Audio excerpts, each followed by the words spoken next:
Today, I'm going to show you guys a little magic trick in Excel, and this is the summary bar.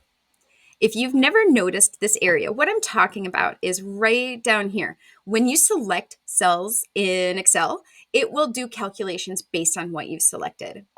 Right now, I'm just sitting here in a random empty cell, so there's nothing for Excel to calculate. But let's say I'm looking at my general ledger and I want to see how much in expenditure posted to this award on 12/22. So it's these four cells here.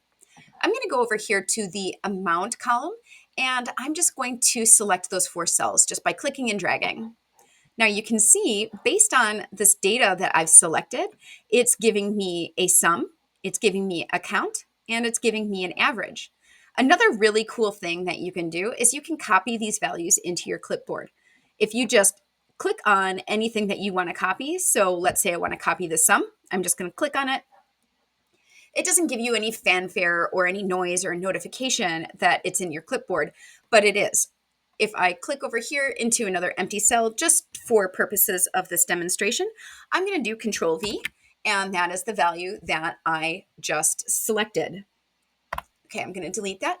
You can also select non-contiguous data.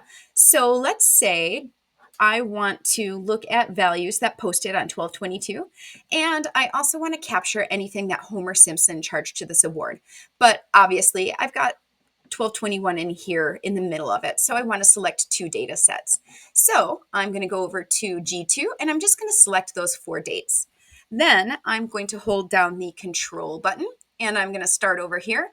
And while I'm holding the Control button, and I've already got this one data set selected, I'm going to click on my first next section of data, and then I'm just going to drag it down. So you can see I've got these two sections here that I'm calculating. It doesn't have anything that's selected here, so that's not going to pop into my summary bar. You can also, like, let's say, just for this example, let's say I accidentally selected too much, and I'm really good at doing this. I might just, be not really paying attention to what I'm doing, but I don't want these two values here. So while I have that active, I'm going to hold down Control, and you can also deselect anything that you've grabbed. So that's another really nice trick that you can use just to do these quick calculations on the fly.